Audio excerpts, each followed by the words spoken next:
ರೇಣುಕಾಸ್ವಾಮಿ ಕೊಲೆ ಪ್ರಕರಣದಲ್ಲಿ ಜೈಲು ಹಕ್ಕಿಯಾಗಿದ್ದಾರೆ ಪವಿತ್ರ ಗೌಡ. ಆದರೆ ಪೊಲೀಸ್ ಕಸ್ಟಡಿಯಲ್ಲಿ ಇದ್ದಂತಹ ಸಂದರ್ಭದಲ್ಲಿ ವಿಚಾರಣೆ ಮಾಡುವಾಗ ನಟ ದರ್ಶನ್ ವಿರುದ್ಧವೇ ಹೇಳಿಕೆ ಕೊಟ್ಟಿದ್ದಾರೆ ಪವಿತ್ರ ಗೌಡ.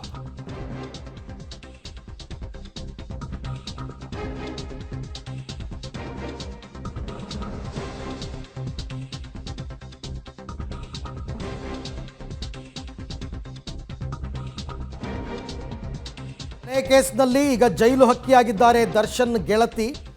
ಪೊಲೀಸರ ಎದುರು ದರ್ಶನ್ ವಿರುದ್ಧವೇ ಆಕೆ ಹೇಳಿಕೆಯನ್ನು ಕೊಟ್ಟಿದ್ದಾರಂತೆ. ರೇಣುಕಾಸ್ವಾಮಿ ಮೇಲೆ ದರ್ಶನ್ ಹಲ್ಲೆ ಮಾಡಿದ್ರು ಅಂತ ಪವಿತ್ರ ಅವರು ಕೊಟ್ಟಿರ್ತಕ್ಕಂಥ ಹೇಳಿಕೆ. ಪಟ್ಟಣಗೆರೆ ಶೆಡ್ಗೆ ನಾನು ಹೋಗೋದಕ್ಕೆ ಮೊದಲೇ ದರ್ಶನ್ ಅಲ್ಲಿದ್ದರು, ಕಸ್ಟಡಿಯಲ್ಲಿದ್ದಾಗ ಈ ಹೇಳಿಕೆಯನ್ನು ಅವ್ರು ಕೊಟ್ಟಿರ್ತಕ್ಕಂಥದ್ದು. ನನ್ನ ಎದುರುಗಡೆನೆ ಹೊಡೆದದ್ದು ನಿಜ ಅಂತಲೂ ಹೇಳಿಕೆಯನ್ನು ಕೊಟ್ಟಿದ್ದಾರೆ. ಇಡೀ ಈ ಪ್ರಕರಣದಲ್ಲಿ A1 ಆರೋಪಿ ಆಗಿರ್ತಕ್ಕಂಥದ್ದು ಪವಿತ್ರ ಗೌಡ, A2 ದರ್ಶನ್. ಈಗ A2 ವಿರುದ್ಧ A1 ಕೊಟ್ಟಿರ್ತಕ್ಕಂಥ ಸ್ಟೇಟ್ಮೆಂಟ್. ಹಾಗಾದರೆ ಪೊಲೀಸರು ವಿಚಾರಣೆಯನ್ನು ನಡೆಸ್ತಕ್ಕಂಥ ಸಂದರ್ಭದಲ್ಲಿ ಎಲ್ಲರ ಸ್ಟೇಟ್ಮೆಂಟನ್ನು ಪಡ್ಕೊಂಡಿರ್ತಾರಲ್ಲ, ಈ ಸ್ಟೇಟ್ಮೆಂಟ್ನಲ್ಲಿ ಪವಿತ್ರ ಕೊಟ್ಟಿರ್ತಕ್ಕಂಥ ಹೇಳಿಕೆ ಏನು ಮಾತನಾಡಿದ್ದಾರೆ, ಅವರು ಯಾವ್ಯಾವ ವಿಚಾರದ ಬಗ್ಗೆ ಮಾತನಾಡಿದ್ದಾರೆ, ಇದೆಲ್ಲವನ್ನು ಕೂಡ ನೋಡ್ತಾ ಹೋಗಬೇಕಾಗತ್ತೆ. ಅವ್ರು ಹೇಳ್ತಾರೆ, ನನ್ನ ಎದುರಲ್ಲೇ ರೇಣುಕಾಸ್ವಾಮಿ ಮೇಲೆ ದರ್ಶನ್ ಹಲ್ಲೆ ಮಾಡಿದ್ರು. ನೋಡಿ, ನೇರವಾದ ಸ್ಟೇಟ್ಮೆಂಟ್. ನನ್ನ ಎದುರಲ್ಲೇ ರೇಣುಕಾಸ್ವಾಮಿ ಮೇಲೆ ಹಲ್ಲೆ ಮಾಡಿದ್ರು. ನಾನು ಒಮ್ಮೆ ಚಪ್ಪಲಿಯಿಂದ ಥಳಿಸಿ ಸುಮ್ಮನೆ ನಿಂತಿದ್ದೆ ಅಂತ ಹೇಳ್ತಾರೆ. ಸೊ ಅಲ್ಲಿಗೆ ಅದನ್ನು ಅವರು ಒಪ್ಕೊಂಡಿದ್ದಾರೆ. ಇವರು ಚಪ್ಪಲಿಯಿಂದ ಹೊಡೆದ್ರು ಅಂತಕ್ಕಂಥದ್ದು ಏನು ಸ್ಟೇಟ್ಮೆಂಟ್ ಬಂದಿತ್ತು ಒಪ್ಕೊಂಡಿದ್ದಾರೆ. ಹೌದು, ನಾನು ಒಂದು ಸರ್ತಿ ಚಪ್ಪಲಿಯಿಂದ ಹೊಡೆದ್ಬಿಟ್ಟು ಅಲ್ಲೇ ನಿಂತಿದ್ದೆ, ಈ ವೇಳೆ ದರ್ಶನ್ ಸ್ವಾಮಿ ಮೇಲೆ ಹಲ್ಲೆ ಮಾಡಿದ್ರು, ನಾನು ಅಲ್ಲೇ ಇದ್ದೆ, ಈ ವೇಳೆ ದರ್ಶನ್ ಹಲ್ಲೆ ಮಾಡಿದ್ರು. ಆ್ಯಕ್ಚುಲಿ ನಾನು ಶೆಡ್ಗೆ ಹೋಗೋದಕ್ಕೂ ಮೊದಲೇ ದರ್ಶನ್ ಅಲ್ಲಿದ್ದರು ಅಂತ ಹೇಳ್ತಾರೆ. ದರ್ಶನ್ ಮೊದಲೇ ಹಲ್ಲೆ ಮಾಡಿದ್ದಾರೆ. ಆನಂತರ ನಾನು ಹೋಗಿ ನಾನು ಕೋಪಕ್ಕೆ ಚಪ್ಪಲಿಯಿಂದ ಒಂದು ಏಟು ಹೊಡೆದು ನಿಂತಿದ್ದೆ, ಆಗಲೂ ದರ್ಶನ್ ಹಲ್ಲೆಯನ್ನು ಮುಂದುವರಿಸಿದ್ರು ಅಂತ ತಮ್ಮ ಗೆಳೆಯ ದರ್ಶನ್ ವಿರುದ್ಧ ಹೇಳಿಕೆಯನ್ನು ದಾಖಲು ಮಾಡಿದ್ದಾರೆ ಪವಿತ್ರ ಗೌಡ. ಬಹಳ ಸೂಕ್ಷ್ಮವಾಗಿ ನಾವಿಲ್ಲಿ ಗಮನಿಸಬೇಕಾಗಿರ್ತಕ್ಕಂಥದ್ದು, ನಾನು ಆಗಲೇ ಹೇಳಿದಂತೆ ಈ ಪ್ರಕರಣದಲ್ಲಿ A1 ಆರೋಪಿ ಪವಿತ್ರ ಗೌಡ, A2 ಆರೋಪಿ ನಂಬರ್ 2 ದರ್ಶನ್. ಸೊ ದರ್ಶನ್ ಹಲ್ಲೆ ಮಾಡಿದ್ದಾರೆ ಅನ್ನೋದನ್ನು ಮೊದಲ ಆರೋಪಿಯೇ ಪೊಲೀಸರ ಎದುರಲ್ಲಿ ಹೇಳಿಕೆಯನ್ನು ಕೊಟ್ಟಿದ್ದಾರೆ.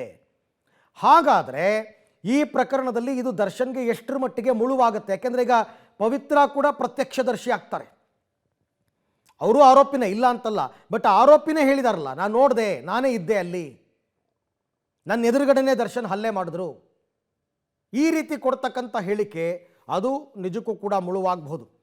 ಅಥವಾ ಗೊತ್ತಿಲ್ಲ, ಈಗ ದರ್ಶನ್ ಸ್ಟೇಟ್ಮೆಂಟನ್ನು ಕೊಡಬೇಕಾದ್ರೆ ದರ್ಶನ್ ಕೂಡ ಇದನ್ನು ಒಪ್ಕೊಂಡಿರ್ಬೋದು, ಅಥವಾ ದರ್ಶನ್ ಪವಿತ್ರ ಗೌಡ ವಿರುದ್ಧ ಅವರು ಹಲ್ಲೆ ಮಾಡಿದ್ರು ಅಂತ ಹೇಳಿರ್ಬೋದು, ಪರಸ್ಪರ ಒಬ್ಬರ ಮೇಲೆ ಒಬ್ಬರು ಆರೋಪ ಪ್ರತ್ಯಾರೋಪ ಮಾಡಿರ್ಬೋದು.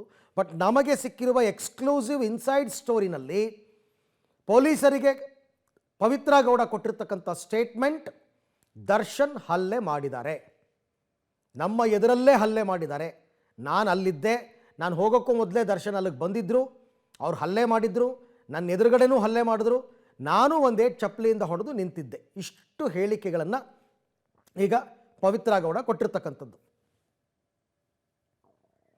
ಈ ಬಗ್ಗೆ ಮತ್ತಷ್ಟು ಮಾಹಿತಿ ನನ್ನ ಕೊಲೀಗ್ ನಾಗೇಶ್ ಅವರಿಂದ ಪಡ್ಕೊಳ್ಳೋಣ. ನಾಗೇಶ್, ಇಡೀ ಪ್ರಕರಣದಲ್ಲಿ A1 ಆಗಿರ್ತಕ್ಕಂಥವ್ರು ಪವಿತ್ರ ಗೌಡ, A2 ದರ್ಶನ್. ಈಗ A2 ವಿರುದ್ಧ A1 ಕೊಟ್ಟಿರ್ತಕ್ಕಂಥ ಸ್ಟೇಟ್ಮೆಂಟ್ ದರ್ಶನ್ಗೆ ಎಷ್ಟರ ಮಟ್ಟಿಗೆ ಮುಳುವಾಗಬಹುದು ಅಂತ?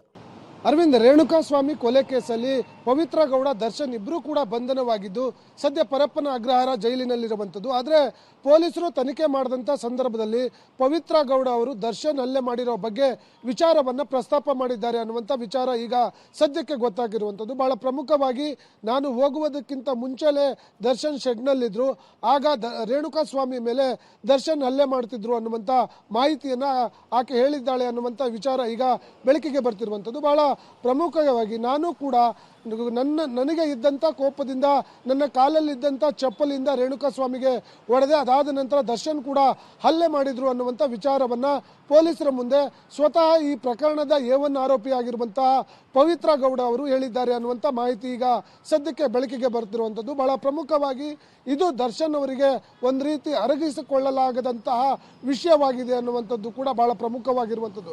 ಯಾಕಂದರೆ ಇಡೀ ಕೃತ್ಯಕ್ಕೆ ಮಾಸ್ಟರ್ ಮೈಂಡೇ ಪವಿತ್ರ ಗೌಡ ವಿಚಾರವಾಗಿ ಇಷ್ಟೆಲ್ಲ ಘಟನೆಗಳು ನಡೆದು ದರ್ಶನ್ ಪರಪ್ಪನ ಅಗ್ರಹಾರ ಜೈಲಿಗೆ ಹೋಗುವಂಥ ಪರಿಸ್ಥಿತಿ ನಿರ್ಮಾಣವಾಯಿತು. ಆದರೆ ಪವಿತ್ರ ಗೌಡ ಪೊಲೀಸರ ತನಿಖೆ ವೇಳೆ ದರ್ಶನ್ ಅವರ ಹೆಸರು ಪ್ರಸ್ತಾಪ ಮಾಡಿ ನಾನು ಹೋಗುತ್ತಾ ಮುಂಚೆನೇ ದರ್ಶನ್ ಅವರು ಶೆಡ್ನಲ್ಲಿ ರೇಣುಕಾಸ್ವಾಮಿ ಅವರ ಮೇಲೆ ಹಲ್ಲೆಯನ್ನು ಮಾಡ್ತಿದ್ರು ಅನ್ನುವಂಥ ವಿಚಾರವನ್ನು ಪೊಲೀಸರ ಮುಂದೆ ಸ್ವತಃ ಪವಿತ್ರ ಗೌಡ ಅವರೇ ಹೇಳಿದ್ದಾರೆ ಅನ್ನುವಂಥ ವಿಚಾರ ಈಗ ಸದ್ಯಕ್ಕೆ ಬೆಳಕಿಗೆ ಬಂದಿರುವಂಥದ್ದು. ಅರವಿಂದ್, ಓಕೆ, ಬಟ್ ಒಂದು ವಿಚಾರ ಇವಾಗ ಪವಿತ್ರ ಗೌಡ ಕೊಟ್ಟಿರ್ತಕ್ಕಂಥ ಸ್ಟೇಟ್ಮೆಂಟ್ ಏನು ಅಂತಕ್ಕಂಥದ್ದು ಬೆಳಕಿಗೆ ಬಂದಿದೆ. ಅಟ್ ದ ಸೇಮ್ ಟೈಮ್ ಈಗ ದರ್ಶನ್ ಅವ್ರನ್ನೂ ಕೂಡ ವಿಚಾರಣೆ ಮಾಡಿರ್ತಾರೆ, ಅವರ ಹೇಳಿಕೆಗಳನ್ನು ಕೂಡ ಪಡ್ಕೊಂಡಿರ್ತಾರೆ. ಈಗ ಅವರು ಪವಿತ್ರ ವಿರುದ್ಧ ಏನಾದರೂ ಒಂದು ವೇಳೆ ಆರೋಪ ಮಾಡಿದ್ರೆ ಅದು ಕೂಡ ಈ ಪ್ರಕರಣದಲ್ಲಿ ಬಹಳ ಸೀರಿಯಸ್ ಆದಂತಹ ಅಲಿಗೇಷನ್ ಆಗುತ್ತಾ ಅಂತ. ಖಂಡಿತವಾಗ್ಲೂ ಅರವಿಂದ್, ಈಗಾಗಲೇ ಈ ಆರೋಪಿ ಇಬ್ಬರನ್ನೂ ಕೂಡ ಪೊಲೀಸರು ತನಿಖೆಯನ್ನು ಮಾಡಿರೋದು. ಪ್ರಕರಣದಲ್ಲಿ ಅವರ ಪಾತ್ರ ಏನಿತ್ತು, ಅವ್ರು ಏನೆಲ್ಲ ಮಾಡಿದ್ದಾರೆ ಅನ್ನುವಂಥದ್ರ ಬಗ್ಗೆ ಸಂಪೂರ್ಣವಾದ ಮಾಹಿತಿಯನ್ನು ಕಲೆ ಹಾಕುವ ಕೆಲಸವನ್ನು ಮಾಡಿರುವಂಥದ್ದು. ಜೊತೆಗೆ ಪ್ರಕರಣದಲ್ಲಿ ಪ್ರತಿಯೊಬ್ಬರನ್ನು ಕೂಡ 1 to 1 ಕೂರಿಸಿ ವಿಚಾರಣೆ ಮಾಡುವ ಕೆಲಸವನ್ನು ಮಾಡಿರುವಂಥದ್ದು.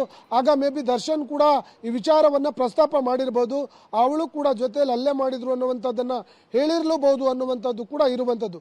ಹಾಗಾಗಿ ಈ ಆರೋಪಿಗಳ ಇಬ್ಬರ ಸ್ಟೇಟ್ಮೆಂಟ್ ಕೂಡ ಬಹಳ ಪ್ರಮುಖವಾಗಿ ತನಿಖೆಯ ಸಂದರ್ಭದಲ್ಲಿ ಪರಿಗಣಿಸ್ತಾರೆ ಅನ್ನುವಂಥ ಮಾಹಿತಿ ಕೂಡ ಇರುವಂಥದ್ದು. ಅರವಿಂದ್, ಓಕೆ, ಹಾಗೆ ಸಂಪರ್ಕದಲ್ಲಿರಿ ನಾಗೇಶ್, ನಿಮ್ಮ ಜೊತೆ ನಾನು ಮತ್ತೆ ಮಾತನಾಡ್ತೀನಿ. ಒಟ್ಟಾರೆ ಇವಾಗ ಪವಿತ್ರ ಗೌಡ ಪೊಲೀಸರ ಮುಂದೆ ಕೊಟ್ಟಿರ್ತಕ್ಕಂಥ ಸ್ಟೇಟ್ಮೆಂಟ್ ಏನು ಅಂತಕ್ಕಂಥದ್ದು ಪಬ್ಲಿಕ್ ಟಿವಿಗೆ ಸಿಕ್ಕಿರ್ತಕ್ಕಂಥ ಎಕ್ಸ್ಕ್ಲೂಸಿವ್ ಮಾಹಿತಿ. ಅದರಲ್ಲಿ ಅವರು ದರ್ಶನ್ ವಿರುದ್ಧ ಆರೋಪ ಮಾಡಿದ್ದಾರೆ, ನನ್ನ ಎದುರುಗಡೆನೇ ಇವರು ಹಲ್ಲೆ ಮಾಡಿರ್ತಕ್ಕಂಥದ್ದು ನಿಜ ಅಂತಕ್ಕಂಥದ್ದನ್ನು ಕೂಡ ಒಪ್ಕೊಂಡಿದ್ದಾರೆ.